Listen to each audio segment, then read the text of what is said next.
This is The Real Deal. My name is Domar Cross with Real Advisors, and today we're chatting with none other than the great, the amazing Kelli Pitts, hailing from Hi. Atlanta, Georgia, ATL, and she is the owner of a company called Skirts Agency.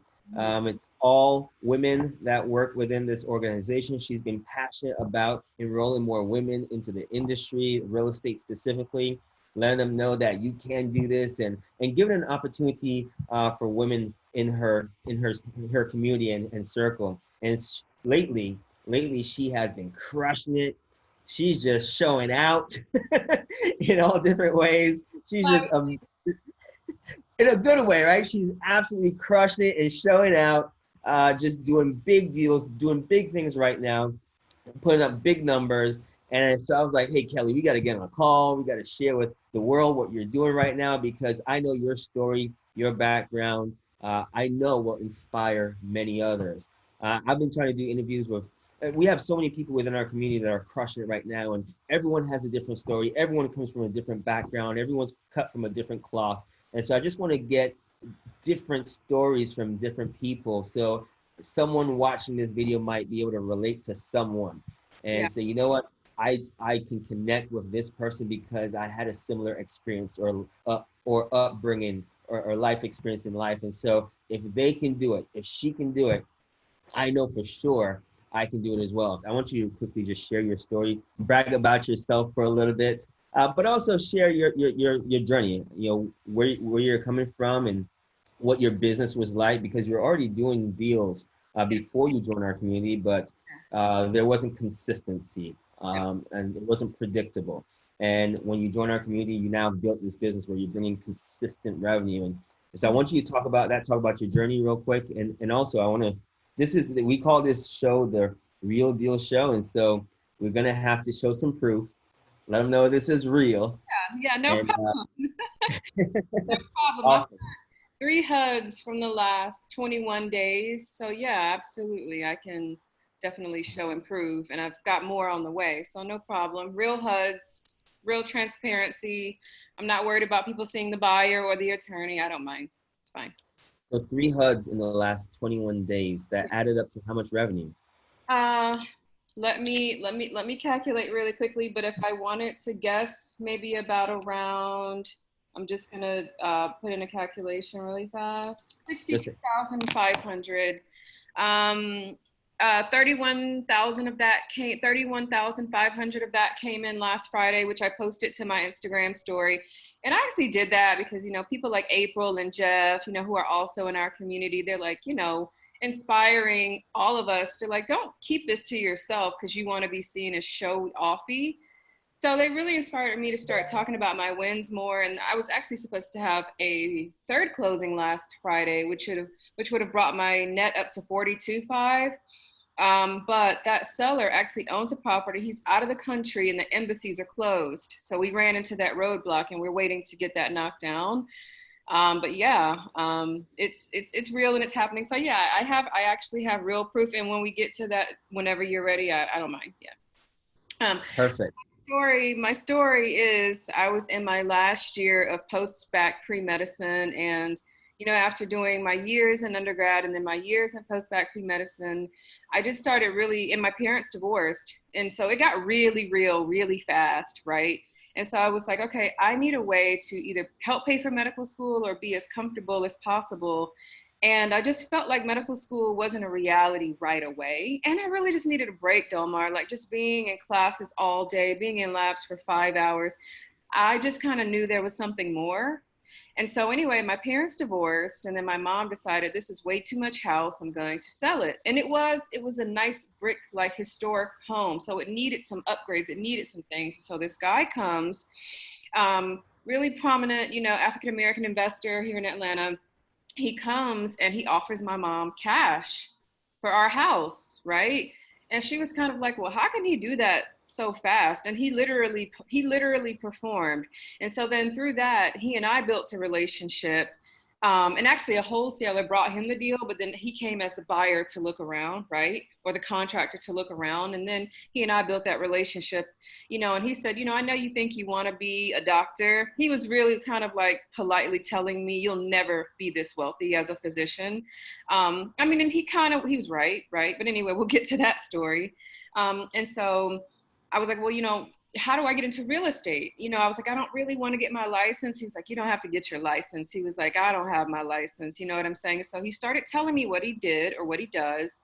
And very busy man. I didn't have the money for a sophisticated education at the time. And so he gave me like videos, here's what wholesaling is. And here's how to find a motivated seller. And then how to find a cash buyer. So I started going through those videos and I was determined.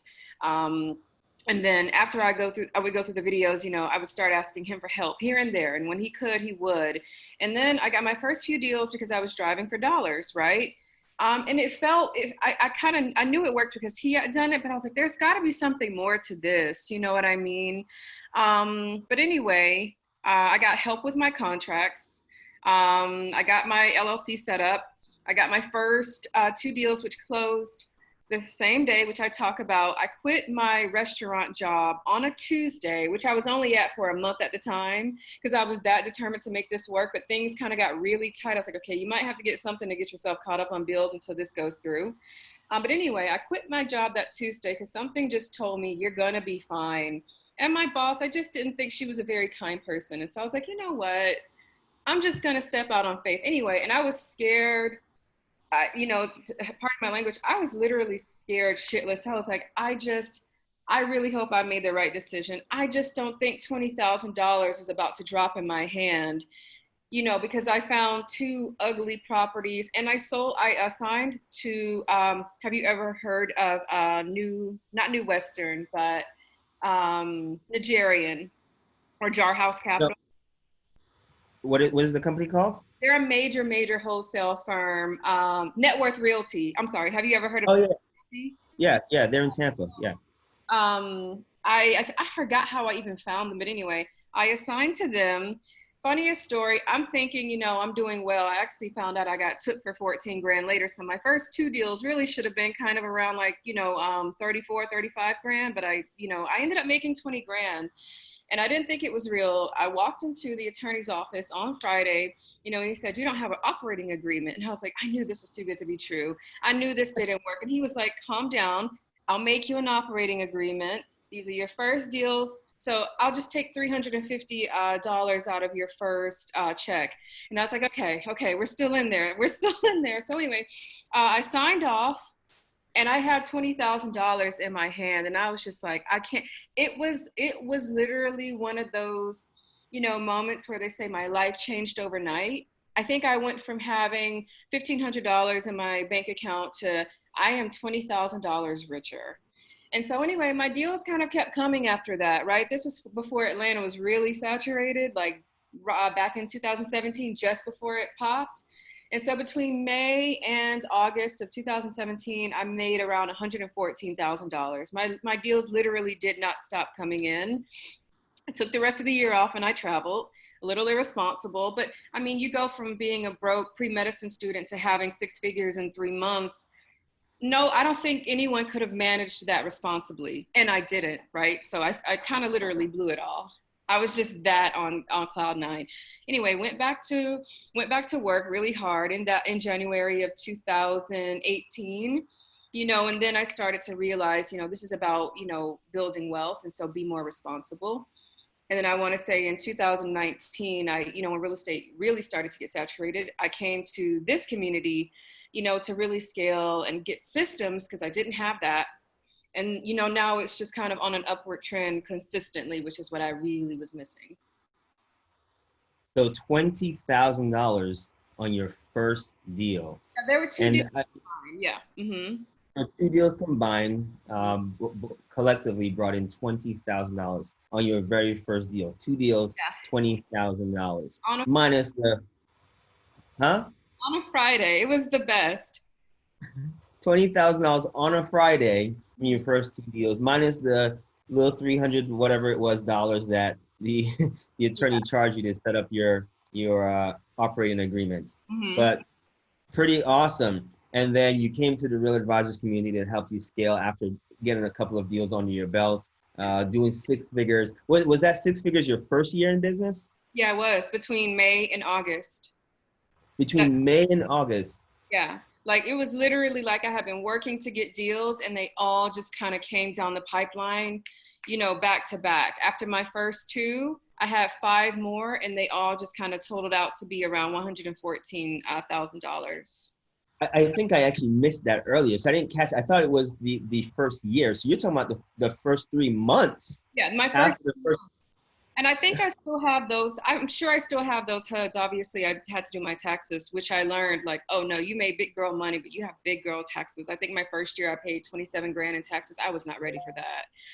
But anyway, no, so, a word to the wise, you can make a lot of money, but please be prepared.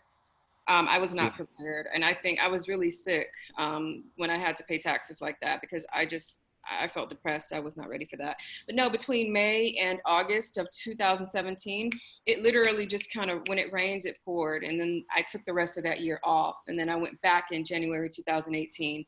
And I essentially kind of did it again. I used $10,000, from those earnings in 2017.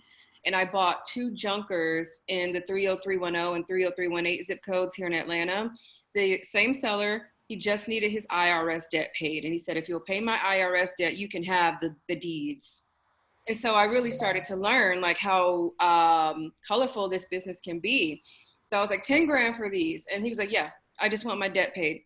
And so then I sold those properties, one for 40 grand after the debt was paid off, and another one for 60. And then I pocketed like 40 grand and all I spent was 10.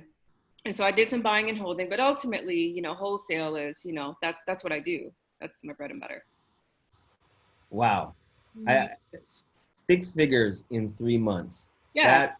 That for many people, six figures in 3 months already sounds like what it is for many people. It doesn't seem attainable. Again, it sounds too good to be true. Yeah.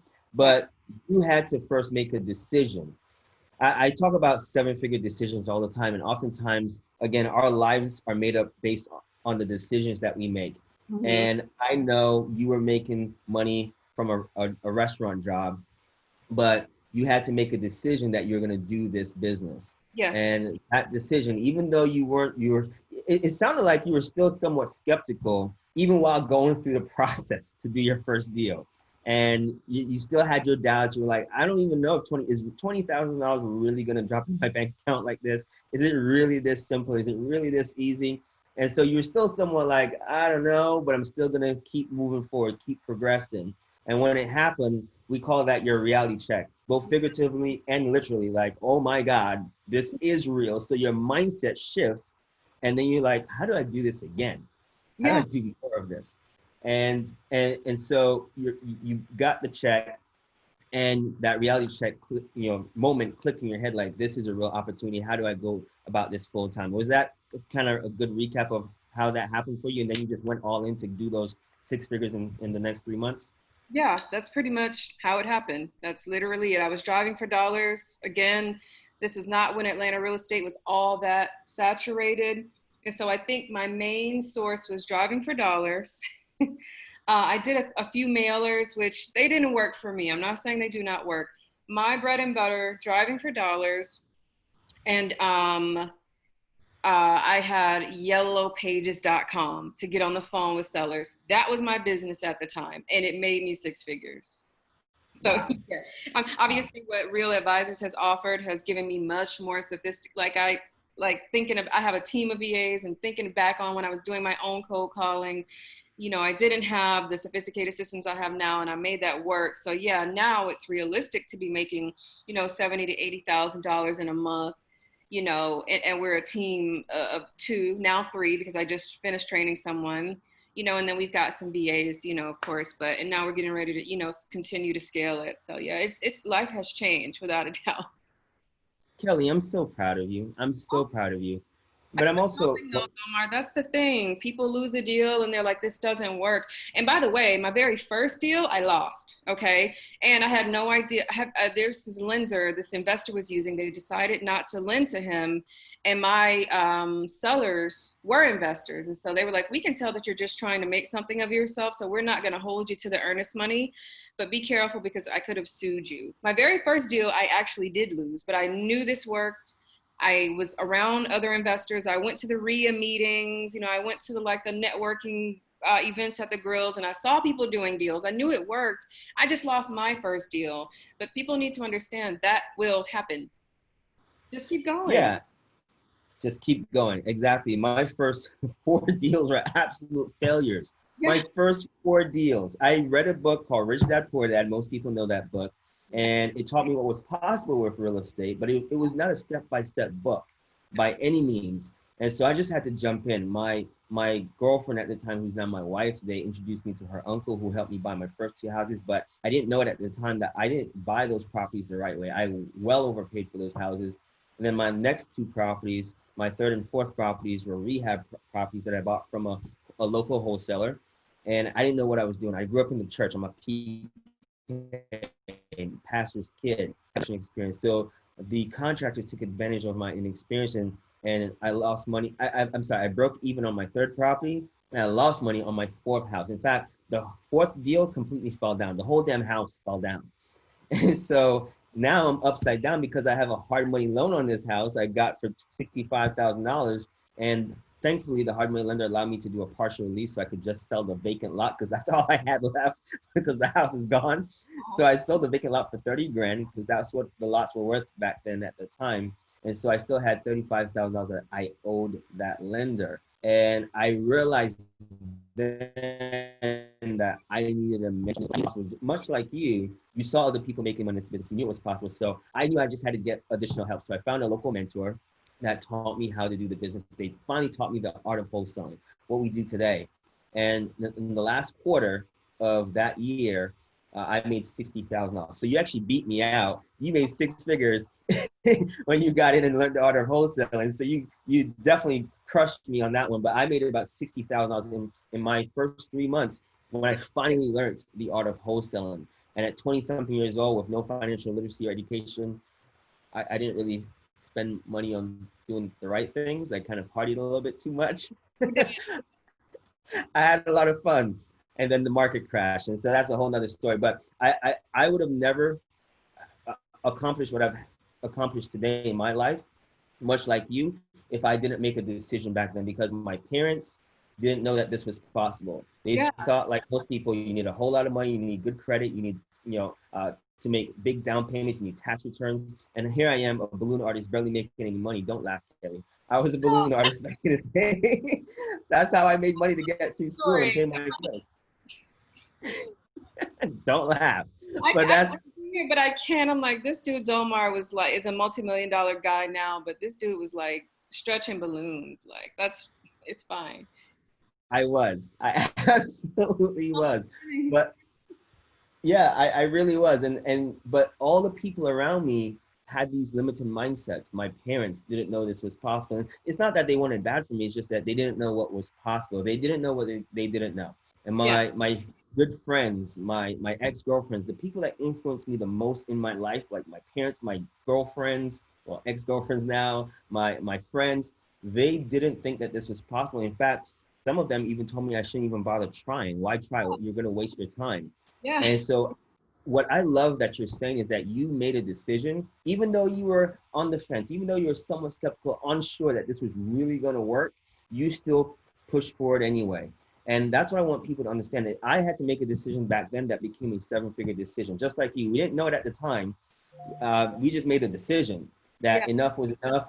There's more out there for us, and I don't want to settle for less. I don't want to be average. I don't want to settle for mediocrity. And so you made a decision that became later on a 7-figure decision. And that's what I want people to understand from this call is that your decisions shape your life. Maybe you've had decisions in your past that you know if you made a different decision, your life would probably be different today. And so you might be going in this direction right here, and this is where your life is right now. But if you made a small decision Just a Yeah, small decision, your life will start going in this direction.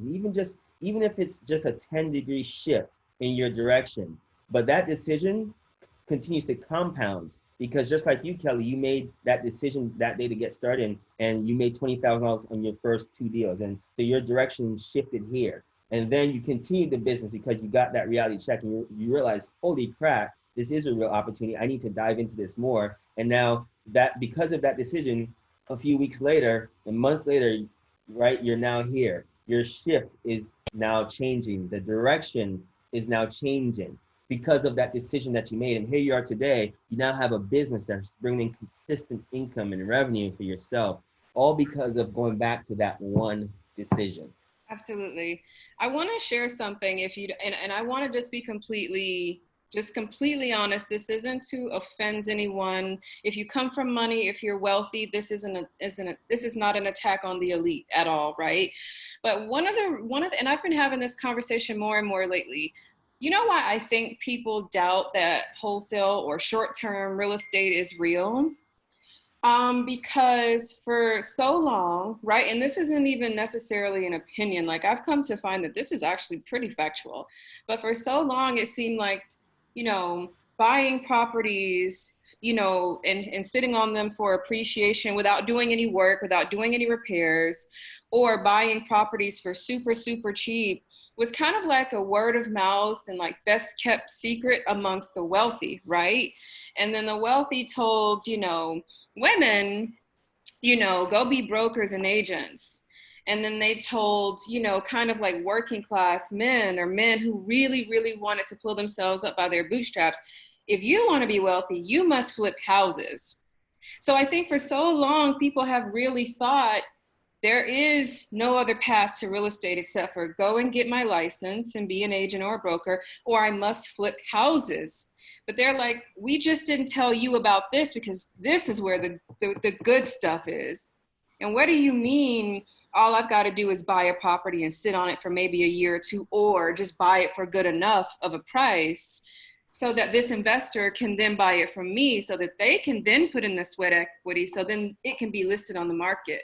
And you're long gone as the wholesaler. You're long gone out of that transaction with very little work and effort. So of course this was kept under wraps for so long, Domar. Like, I mean, and that's just the truth. And yeah, Robert Kiyosaki kind of hinted at it in Rich Dad, Poor Dad. And I read that book last year and I only knew what he was talking about because I wholesale. But if you don't know, you'll miss it. And I'm like, Robert Kiyosaki got wealthy from wholesaling. He did. And yes, he did breeze over it very quickly. I mean, that book has, you know, I have my son reading that book right now because that book opened up my eyes to a whole world of possibilities. Yeah. And if it wasn't for that book, it's that book that helped me realize what was possible. And it helped me to hold on to the possibilities of what could be, regardless of all the negative, limited thinking people that were around me. Yeah. I knew it was possible. Now, it wasn't a step-by-step book. And so I was just so motivated. I was so broke, bankrupt, and it was just embarrassing how broke I was back then as a 20-year-old college student. But most college students, what college student do you know is not, like most of them are broke, right? Most of them, our biggest expenses are our tuition, paying for our housing. And so we're struggling. I was working two jobs as a balloon artist and a door-to-door salesman. And still I wasn't making enough money to pay for all of my bills. So my parents, my father, oftentimes had to help out still. And so I get it when people around me would tell me, "Oh, this is not possible. How are you going to do this?" Because what you're saying is there's this notion that this is the only way to get into real estate. And because this is the only way that they know, Yeah. then it's not possible for you. It's not possible for anybody. And so again, that goes to you don't know what you don't know. Wholesaling is active income. Eventually, as quickly as you can, once you build your liquidity, you want to then transition to passive income. Yeah. But with that strategy, you are going to need money. You are going to need other resources. But this is wholesaling is a great way to get into the business, put your foot and get your foot in the door, and then scale from there. Build up your liquidity, build up your cash in your bank account as fast as you can, doing deals back to back, and then transition into other passive income opportunities. Because if you don't wholesale a deal next month, you're not making any money. Now, there's systems and processes that you have in place that can bring in consistent revenue, that can make wholesaling an actual business, much like you have and like we teach. But you still want to get to that point where you have your money working for you now, you're not working for your money. And so I want you to talk now about your results. I want you to share the results that you're having today, because people out there are going scared. We have a second wave of COVID, the COVID situation coming now, and they are shutting down. Actually, today, look at the date today, July 8th. They're actually shutting down Miami today. Again, they're shutting down gyms and restaurants. I hear other states are about to do the same thing, or they're considering doing the same thing, because whether you believe it or not, the numbers are spiking, and there's so many different thoughts and opinions on this. But with the shutdowns that are coming, businesses are going to be affected from that. People's livelihoods are going to be affected from that. Their income, their revenue. And so I ask people all the time, like, how does it feel that your livelihood, your survival is dependent on your job, or is dependent on the company you work for staying in business? Yeah. You probably are worrying. You're going out of your mind with worry. You're probably tossing and turning at night, wondering, how am I going to pay my bills? How am I going to put food on the table for my family? How does that make you feel? Is that a comfortable position to be in? Oftentimes, we always talk about job security.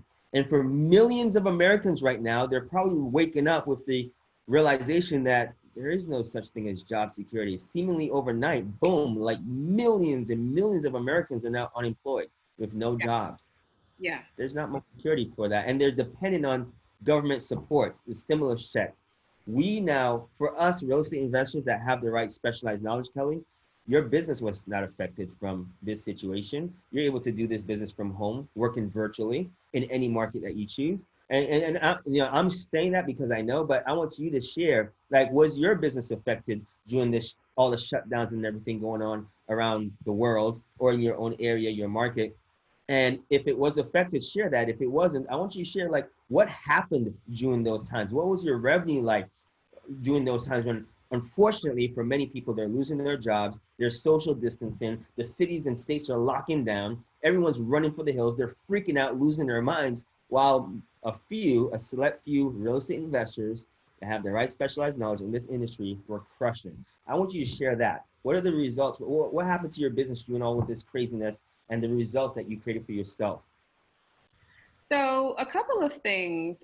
Without a doubt, we did have to terminate some contracts because buyers were still buying, but they wanted like deep discounts, like 40, 50 cents on the dollar. And sellers were like, I'm not going to give away my house. And I don't even know, if this is how long this is going to last. And now I've given you my house for literally half of the value, and this thing lets up in another month. So we did terminate some deals, but I think about, by May or June, a lot of sellers started to realize, I probably want to get out. I probably want to liquidate. And so we did a deal, and I think I told you about this on another chat. We did a deal. Older guy, lived in Indiana. The tenants already were not paying rent. And so now a moratorium comes on evictions, and they just capped. They haven't paid this guy rent in a year. And now I don't have to leave. And so this guy's old, he's in Indiana. And literally, this network of people that Real Advisors teaches us to be creative. So he didn't have a computer. He's in Indiana. So I'm like, well, what do? I know what I'm going to do. I'm going to get a mobile notary from 123 Mobile Notary, because you can get a notary from anywhere in the country, 123 Mobile Notary. And I sent her to his house same day, $40. And it was so amazing. She said he didn't even read the contract. And I was on the phone, and the notary, who's also, you know, a professional attorney, was like, "Sir, do you have any questions?" And he was like, "Nope. Are you going to buy it for this price?" I'm sorry to do his accent, but it was kind of funny. He was like, "Nope. If you're going to buy it for this price, I don't have any questions." And I was like, that is really wild. But I understood where he was coming from. I'm old. The property is pretty much free and clear. I've got tenants who have not paid me rent in a year. And so here's what I did, because I'm like, well, I can't afford these tenants to sit through this a moratorium. I can't. So I reasoned with the tenants. I said, if I give you $1,200, will you be gone in 2 weeks? And they said, yes, we will be out of here in 2 weeks. And so we literally closed in 2 weeks. We had a bidding war for the property because we got it at that great of a price. That was a $29,000 deal, by the way. And it just worked. It was about taking action and being creative. If a seller is, I've never met the seller. I sent a notary to his house, another virtual piece of our business. If you're not in the state and they don't have a computer, there's a mobile notary. Anything you need, you know, you can get. You know, and I'm actually kind of helping a friend get into this business, because she was like, she closed down her personal training studio. She's like, well, this lady has 7 houses in Arkansas, and a few of them I can't get into. She's in Maryland, older, and we don't have keys. I'm like, get on, you know, the website I learned from you guys. Get on what's it called? The Thumbtack. Put in the zip code in Arkansas and get yourself a locksmith. That's all there is nothing you cannot do. There are virtual. Yeah, I'm like, she's like, I would have never thought of that. But I was like, I guess she's not in a group like this where those kinds of things are not, you know, really obstacles. It's like, that is not an obstacle. 7 houses and you're worried about not being able to get in. Get on Thumbtack, which she had never heard of. But we were talking about this one day, you know, at our Puerto Rico mastermind. Get on Thumbtack, any service you need, get a locksmith. And give him an extra $30 to also take photos so that you can market to your buyers. You don't have a problem. You know that, right? She was like, oh, I just would have never thought of that. And I'm like, I understand, but that's not a real obstacle. You're looking at $100,000 amongst these 7 houses. That's just not an obstacle. You don't let, exactly, you have to be resourceful, think outside the box. And so you said it perfectly. Is, you know, when you're around communities like Real Advisors and the masterminds like the one we had in Puerto Rico recently, Yeah. you're surrounded with like-minded people and people that will not take no for an answer. They will not let anyone or anything stand in their way of achieving this goal. And so yes, you stand to make $100,000 possibly on these houses. You're going to let this one issue stop you from doing that? No, let's figure out how do we solve this problem. Not that this is a problem, I'm going to walk away. No, let's figure out solutions. How do we solve it? How do we achieve the goal? Right? Be resourceful. So we talk often about consumers versus producer mindset. Yeah. Consumers give up often, they quit often, they make decisions slow, they're indecisive, and they often rethink things, and producers are like, no, I'm going to figure this out. I'm going to think outside the box. I'm going to be resourceful. If a consumer is saying, hey, I can't afford this, a producer is like, how do I afford this? How do I make it work?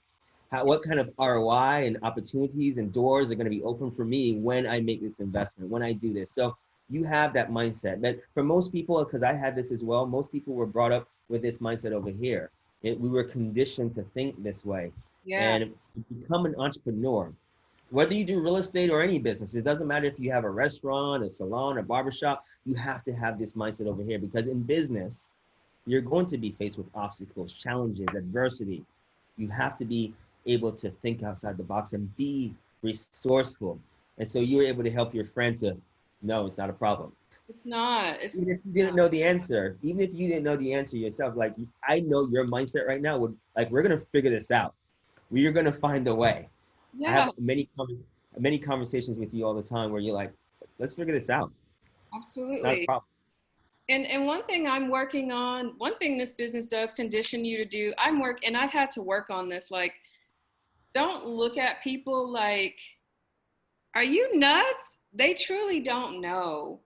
But to us, as people who are constantly around this mindset, like even the mobile notary situation, when I was telling her this, she was like, I didn't know you could do that. And I'm like, you can get a notary anywhere in the country. She was like, well, how much? I was like, $40.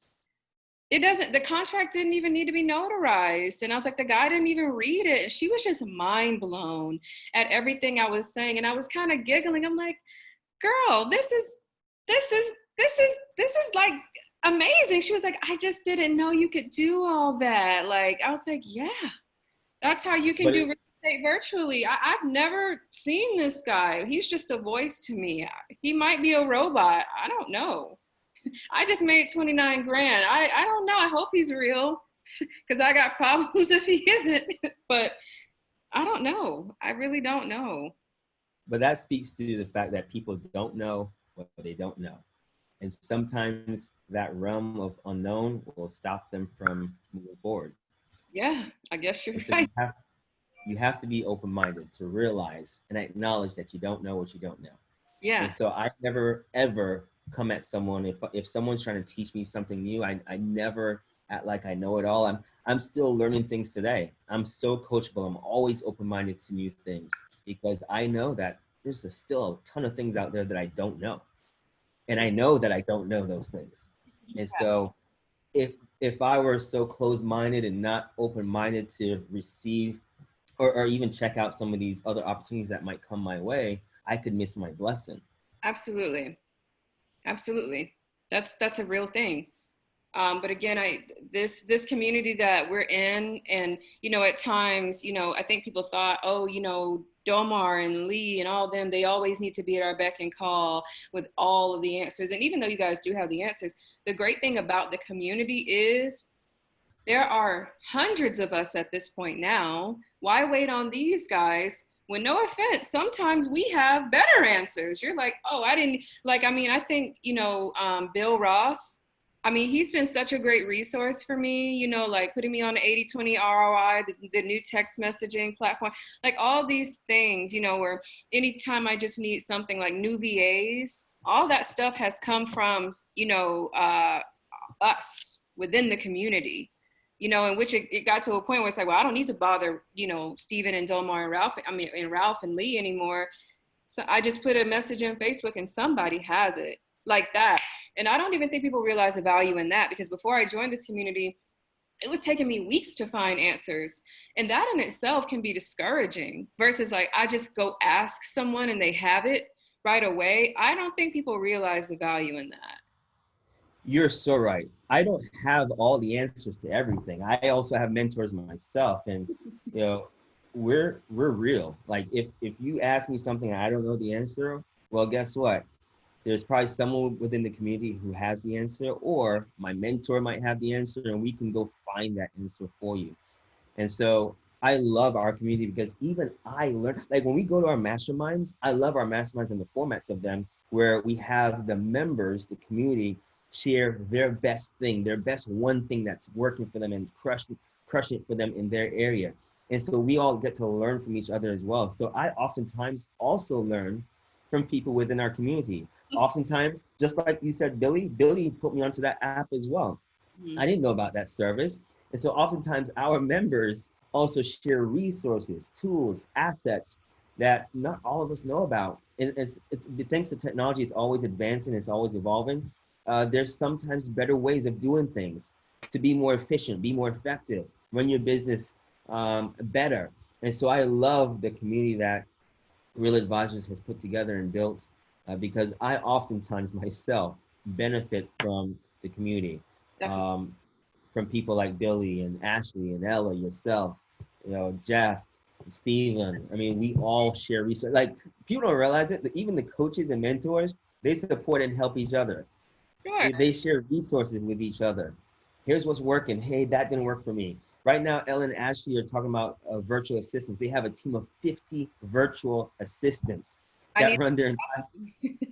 Hey, look at this. You need to talk to them now. Yeah. And so they're doing a training on that to share their systems, their resources, their documentation on how that works, their onboarding process, their recruiting, training, and management process of how were they able to build a team between both of them of up to 50 virtual assistants that now allow them to be removed from their business. So, and because their team runs everything for them. And so I love our community. I have not perfected that part of the business. I have virtual assistants that work for me, but I certainly never had that many. No, And that, to be that able to blows manage them the right way, yeah, yeah. And so I love our community. And while we have a system that we teach, everybody takes that system and makes tweaks to it. yeah. Right? They add their own their own special tweaks to it. You know, this is great what they provided, but I'm going to make this tweak over here. And maybe something works better in their market than in our market. And so they make tweaks here and there. And so their businesses all have evolved. Everyone, a lot of them are doing 6 figures a month right now, but Ashley's business is different than your business, and your business is different than Steven's and mine and Jeff's. Everyone has different, because also all of us also have different goals. Yeah, we do. We do. And so you might want to, I don't know, buy apartments one day or buildings, I don't know. And Jeff might want to end up buying mobile home parks. And you know, ladies in New York and New Jersey might want to start flipping condos in Miami or in South Beach. And so we have to tweak our businesses to adapt to our goals, our needs, and what we're looking to accomplish and get out of this. So that's what I love about the community overall is the resources, the shares from everyone, the collective genius Yeah. and mind. Huh? I was laughing at the name, the Collective Genies. Yeah. But Yeah, it's that's what it is. It's the collective resources and knowledge, specialized knowledge that's shared among the groups. But I want to get really now to your results. Like, share with me the results you've had in the last few weeks and months right now. okay. I think so I think what I'm gonna do here is share my screen. Let me know if you share my That's good. desktop. I don't know. I don't really know if you guys can see. So I I have my HUDs broken down into two different quarters. And so I'll give you my latest HUDs. So this is pretty recent. I don't know how much they can see, but if whatever they can see, they can see. we can um, see it all. no shame. I mean, here's the seller. I mean, it is what it is. Yeah. If you're watching this video, we're gonna blur it out Yeah. so we Okay. don't share this information. So don't worry. But I want to see the most important things Yeah. of this HUD. And for those watching, if you're brand new to this business, a HUD is nothing more than a financial statement or settlement statement that has all the numbers for the buyer, the seller, and the wholesaler, which is in most cases going to be you. And so it will share all the numbers that are involved in the transaction. So what Kelli is sharing here is her settlement statement, her financial statements for this deal. We call it the HUD or HUD 1 in some areas. And she's going to show us basically the numbers on this one deal and what her payday was on this deal, Okay. which is the most important number, by the way. That's what we want. Like when I get my HUD, what's the first thing you looking at, Kelli? What's the first thing you look at when you get the HUD? If it's an assignment, I'm looking straight for that assignment fee. If it's a double closing, I'm looking at the charges to make sure I'm not taking on anything that I'm not reimbursed for on the back end from my buyer funding this deal. But Exactly. essentially the fee. And pardon me, guys, like I'm still getting my HUDs organized, so just bear with me as I work through them. But here's a HUD. I think we just did this one last Friday. Yeah. So this one was from last Friday. I think you can see the date here, 6:30. Can you see that, what I'm talking about, Delmar? Yep, I can see it. Okay, and so obviously, and I love McLean, they are amazing. Here's, obviously the property address. I don't know how much they're going to blur out here. And so we got this one under contract for 172, right? And this is an area that our buyers really love, and so we had some pretty strong offers for this one. I didn't do as well as I had hoped. And that's okay. Some buyers are still kind of holding on to that COVID mentality where they still really, really want it for a little bit less than what I knew it was worth. So we didn't do as well as I would have hoped. But anyway, so we have this under contract for 172, as you can see, contract sales price, right? And that's reflected here. And that's also reflected here, right? And then you've got other things like settlement charges to borrower, which, that's my end buyer apparently. And then I have here gross amount due from borrower 185,889. We ended up assigning this one to our buyer for, I want to say, 184,500 or something around that. And then this is their earnest money that was due to us. And so Domar definitely has a point. One of the first things I'm looking for is my assignment fee. And I'll show you guys the name of my company, which is Skirts Agency. We're all female owned and operated. You know, I really, really wanted to show women, especially, that this is real and that there are ways to get into real estate investing. You don't have to let anybody tell you that all you are good for is being an agent or a broker. And there's nothing wrong with that, but you can do investment real estate and you can make great money doing it. So my firm is all female. No, you know, boys, you guys are great too. Nothing against you, Domar, or anybody else that's watching, you know. But anyway, you know, so you know, when, again, I instantly, you know, I come right here, line 1303. That's the first. I just go there first. I'll check everything else after that. No, and I'm Am I getting paid? Am I making money? Where's my money? am I getting paid? Okay. So here's my assignment fee, line 1303 to Skirts Agency. That's me. You guys can check us at the Georgia Department of Georgia Secretary of State. You'll find Skirts Agency. You'll find my name. Okay, guys. Full transparency. People try to say, you know, this is a fraud. I'm like, you can check anyone's LLC now. You just got to know where to look. Anyway, assignment fee is essentially I've assigned my contractual rights to my end buyer for this is my profit. Okay, $12,000. And this is just one of my closings from last Friday. One of them got postponed. I had another one last Friday. It was like a $31,000 day for us, you know, and the month is still young, right? I mean, the month is still young. So, you know, again, and you're probably like, okay, well, you know, what again? So 172 is what we had it under contract for with the seller of record for 172. And then we ended up assigning it to our buyer for 184, pardon me, 184. And so that's what we took home. And then you'll start to see gross amount due from buyer, which is our 184 or our 12,000 plus like $1,500 closing costs from the attorneys. And that's how you get that gross amount due from borrower on line 120. And so all my buyer knew before he came to the closing table is that he was depositing $5,000 earnest money and that he agreed that 184 plus his closing charges made perfect sense for this house. Now, I was closer to 192 realistically because I looked at the comps and I knew that was solid. But at the same time, we moved this property in 2 or 3 days. You know, some people aren't even doing business right now because they maybe don't have a buyer or they've just given up completely. So I'm saying, okay, well, I would have liked to have made 17 grand, but at the end of the day, it took us 2 days to make 12 grand. You know, get this one off the books and keep it rolling. You know, so in learning not to be so greedy. So anyway, contract sales price 172. 185 is what my buyer had to wire to McLean and Merritt here. And again, the first thing I'm looking at is where is my money? Every cent. If it's 184 to my buyer, then I know $12,000 is the difference between what I got it under contract for from the seller and what I marketed or what my marketing team marketed to our buyers for. $12,000, right? So that is the difference there. I'm gonna go, I have more updated HUDs, guys. I was telling Domar I was moving my HUDs into one file earlier. I promise I'm getting better at being more organized, especially now that I have more help, you know, but, you know, anyway, so that's just one HUD from, I think, like last Friday. We got, funds got wired to us last Friday. I'm so sorry, I'm a little tongue tied. Let me see what this one is.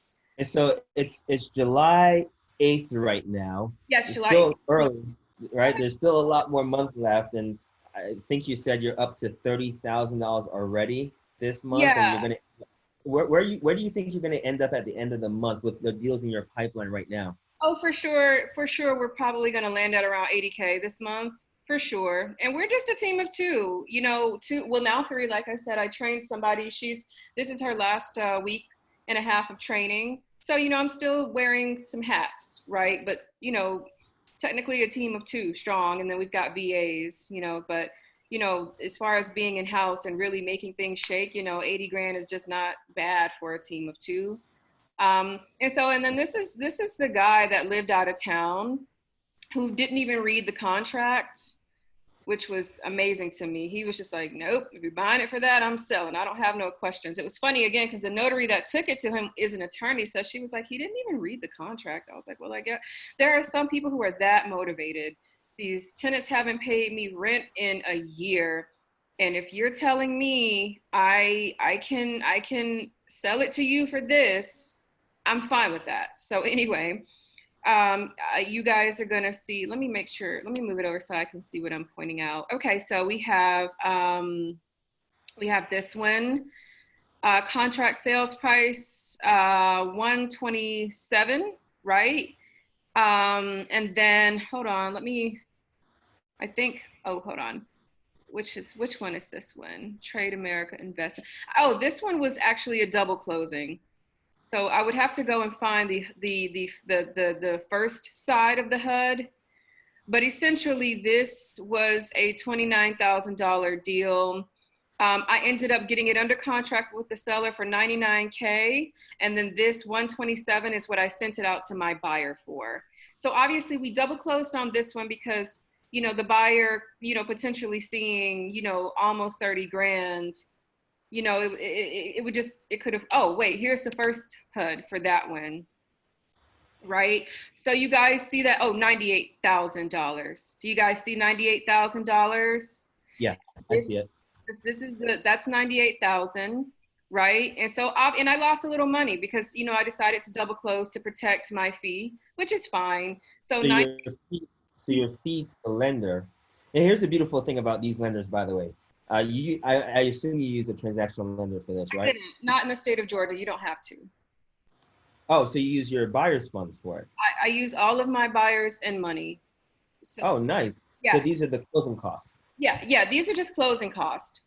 McLean, gotcha. They there with the closing costs, but that's okay. So I got it under contract with the seller for $98,000, right?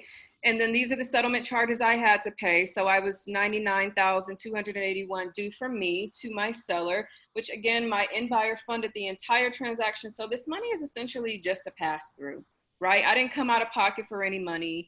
The attorney, you know, as long as your buyer's money is in the escrow on the day of closing, the deal is funded. Okay, no one's really like looking at that. So then, okay, 98,000, we ran our comps and we saw that 127, we put it out there for around 130, 135.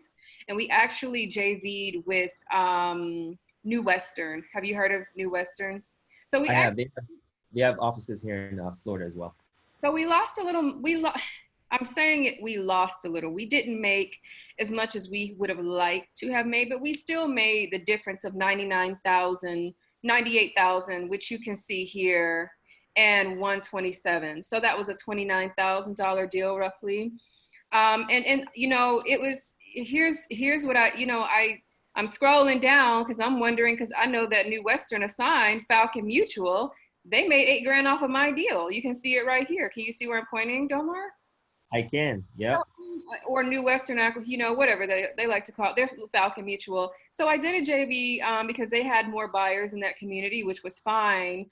And yeah, I lost $8,000 on that deal. So imagine if I had known that buyer, the difference between $98,000 and let's do the math really fast. 127 plus 8, 135. I literally put it out there for 135. And they, you know, were like, we got to be hard at 127, right? But they ended up getting it to their buyer for 135, and they made $8,000. But it's a JV, and you know, you've got to weigh your options. $29,000 is not a bad day because we also moved this one in a matter of a couple of days. That's not a bad couple of days. 29 grand, it just isn't, you know. So we got it off the books, you know, and we could cry and moan about it, or we could just be like, well, you know what? Thank you, New Western. Trade America Investments is now on our buyers list. So, you know, I mean, there you go. You know the game, Domar. Like, okay, everybody gets one. Everybody gets one. You know, so we reached out, and our attorneys, they love us. They gave us his email. They were like, hey, here's that guy that just bought your deal. And so we were like, hey, Trade America, thank you so much for, you know, purchasing Sawgrass Trail. And he's like, who's that? I'm like, no, we are who you originally, this deal was our deal.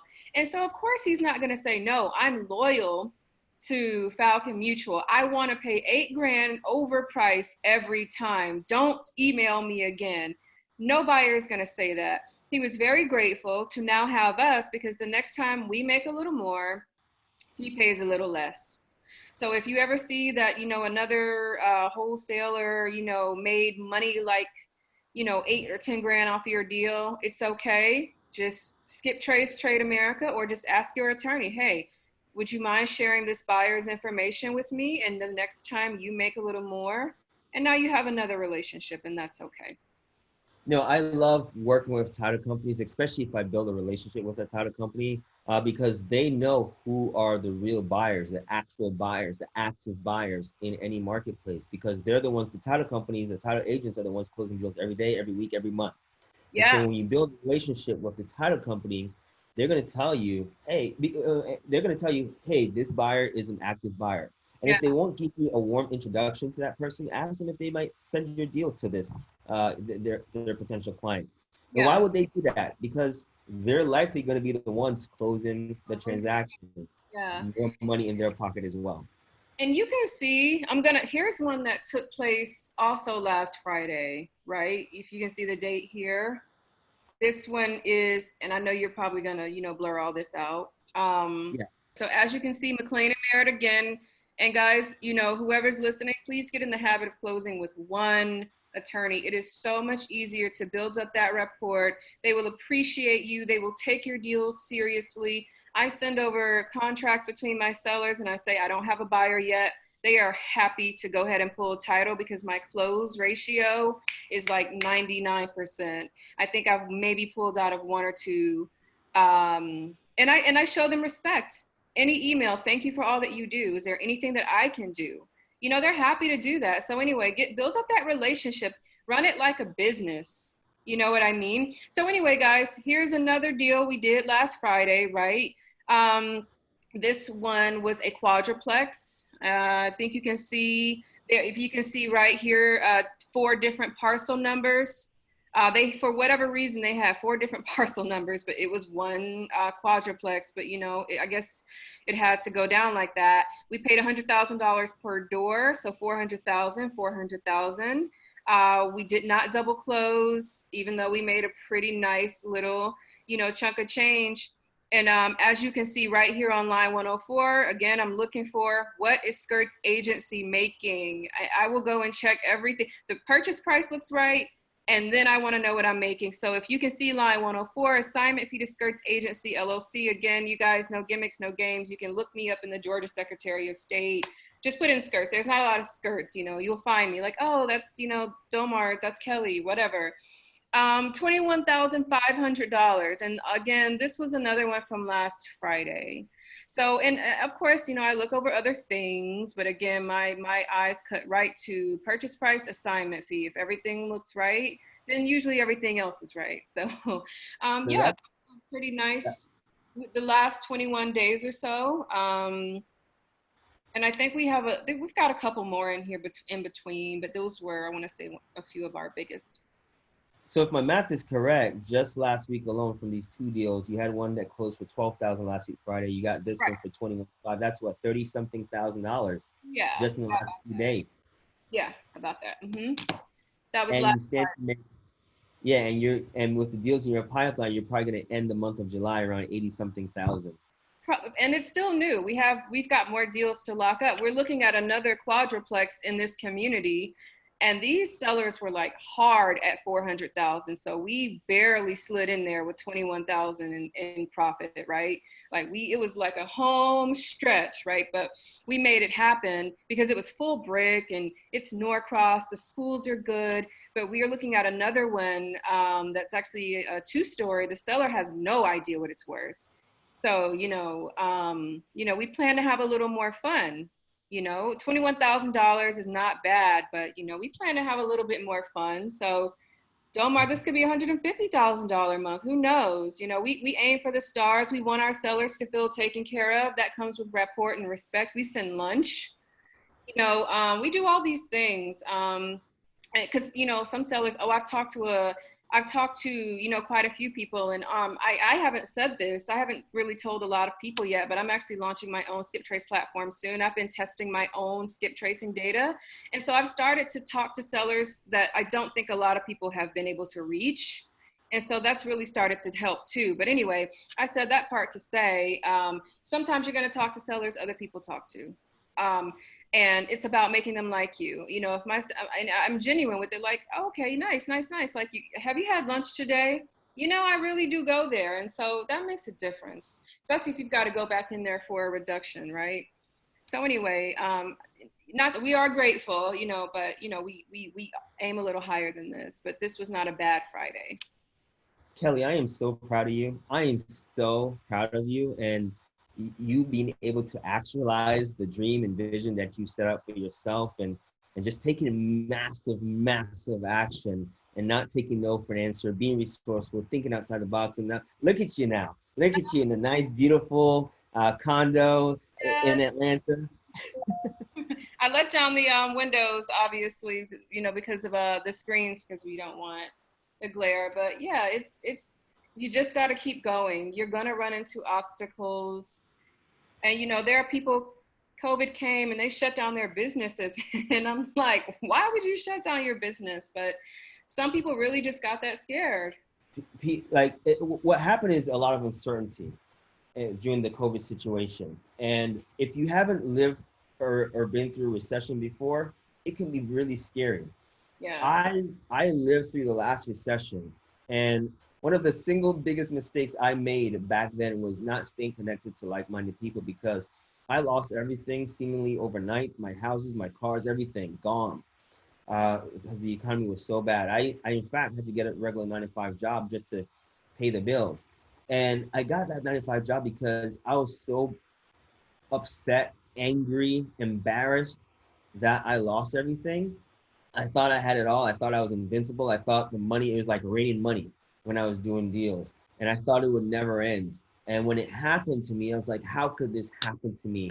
And instead of staying connected to like-minded people like myself that were trying to figure out how to adapt to the new economy, how to pivot, how to make the changes, how to still make money and thrive during that time, I was so embarrassed that I retreated to my house and I exited the real estate industry for 2 years while my friends, my colleagues figured it out. Lee Yeah. was one of those people. He lost everything as well, just like me. In fact, back in the day, I used to run circles around Lee. He shared this story. He had to share that story with me to remind me of who I was back then and help me get back into the game 2 years later. But while I was gone and exited the business, Lee figured it out. He figured out what was working. He looked at the marketplace and figured out what's working now. And it was during that time where he added a zero to his net worth. It was during that time where he scaled his business so fast. We talk about Lee being one of the top investors, residential solo operators throughout the entire country. When it comes to residential investing, he's one of the top. He's one of the top 5 buyers on auction.com. Oh, And it's because during that 2 year time span, during the bottom of the market, he really figured out what was working, and he leaned in hard to yeah, the point where he was at one point he was doing 100 deals a month, 25, like it was crazy. 100 plus deals a month is what he was doing, that's crazy. I'm not right? there. I No, I get it, but that's the opportunity that's gonna be coming in the next few weeks and months, believe right? that. Right now we're still dealing with a lot of direct to seller marketing, but in a year from now, you know who the motivated sellers are going to be? The banks. The Yeah. banks are going to motivate sellers, just like back then. And so that's what I didn't know. That's what I didn't understand back then. And so while my competitors, my colleagues figured it out, and all I had to do was make a few tweaks here and there to adapt to buying from the banks. But I didn't know that. I was so embarrassed. I retreated like, screw this business. I'm done. I lost it all. I was making all this money, upwards of $50,000 a month is what I was doing at 20 years old. And I was spending it like crazy. As quickly as I made it, I was blowing because I thought it would never end. Yeah. I didn't grow up with any financial literacy or education, and my mentor, he also, my mentor also didn't know how to adapt either. He did stick it out and figured it out, and he started buying bulk REOs as well. But I was like, dude, you do you, and I'm done.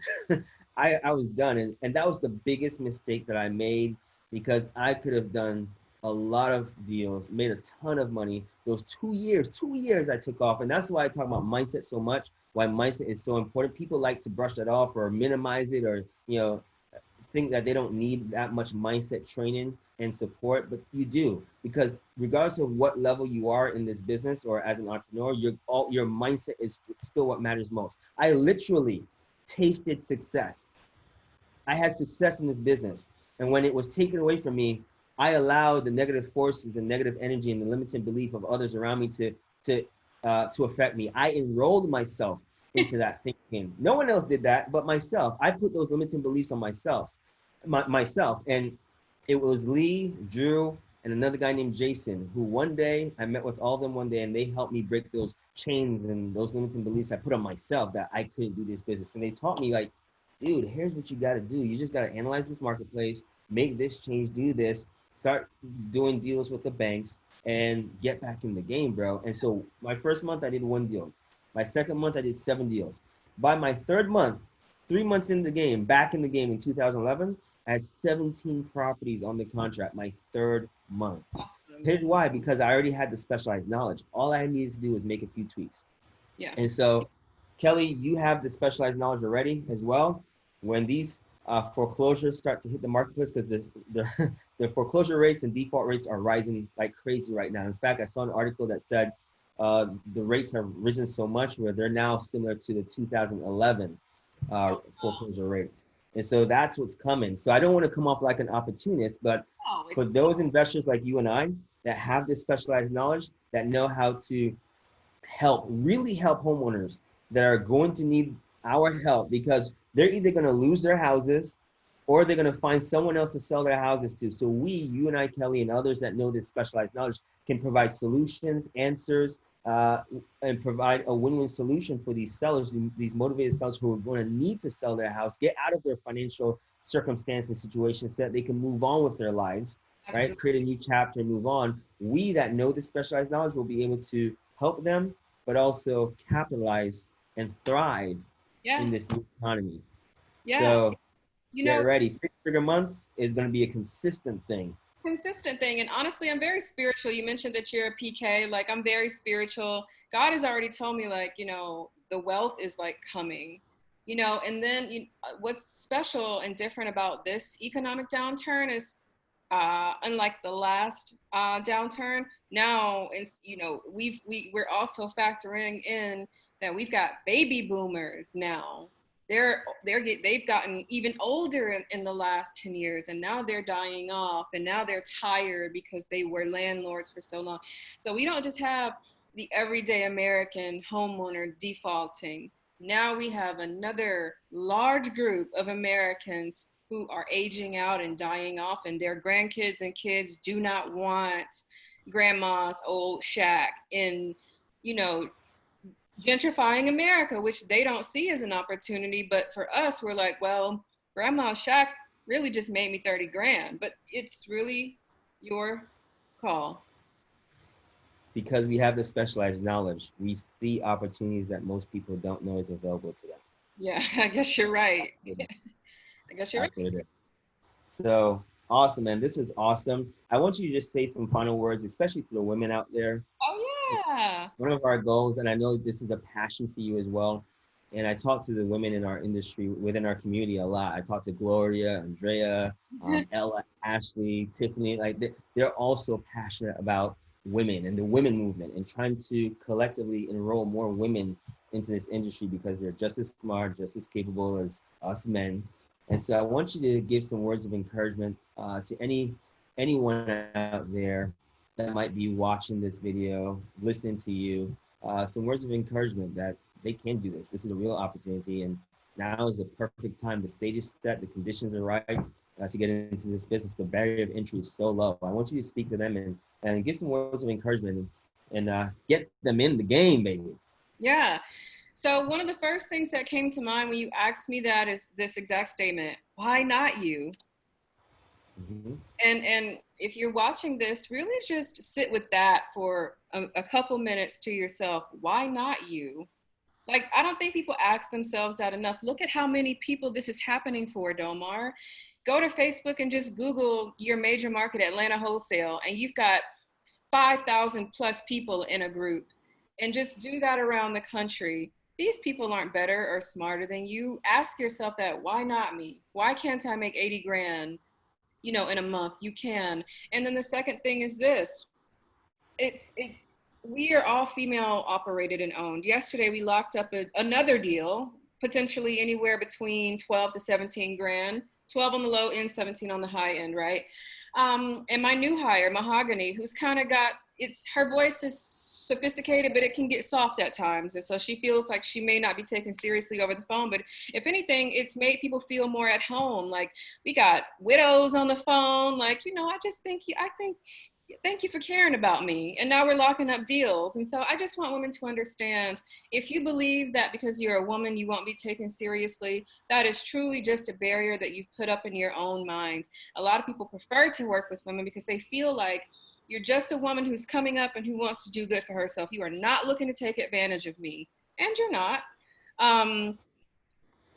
So get out there. And if they're like, a woman, you flip houses, have fun with it. Well, listen, I've got a crew. I don't get all that dirty, but I'm the brains and I'm the finance. And so, I would love to see what offer we can get for you. How about it?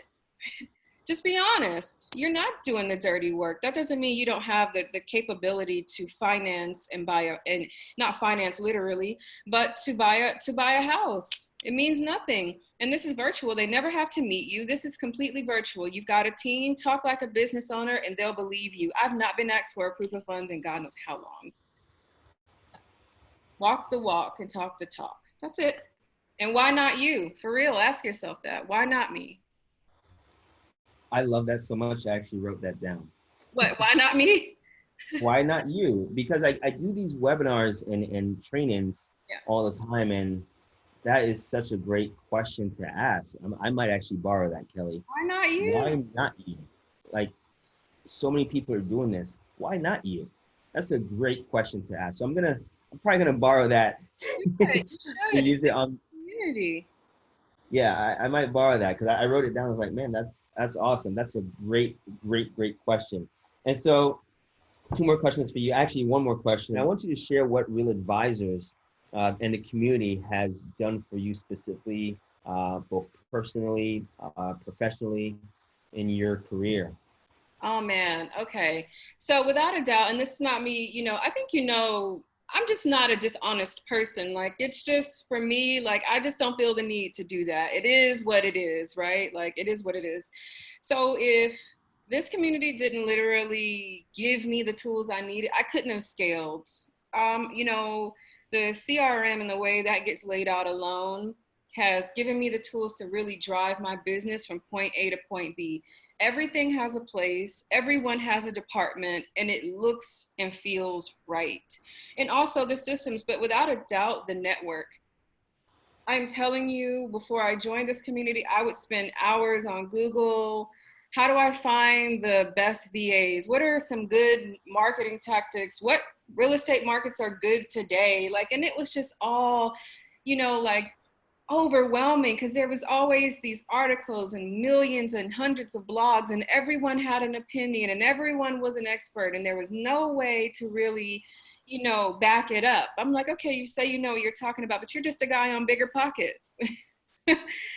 So having a community where people are transparent, and someone has the answer, it has cut down on so much anxiety and guesswork and stress. I can actually go and run my business because I'm not looking for tools to run my business. I have what I need from somebody in this community. Somebody has it. And so that to me has been, and just the help, just the support. I just recently went into the North Carolina market, and Natty is there, and she already has a buyer's list.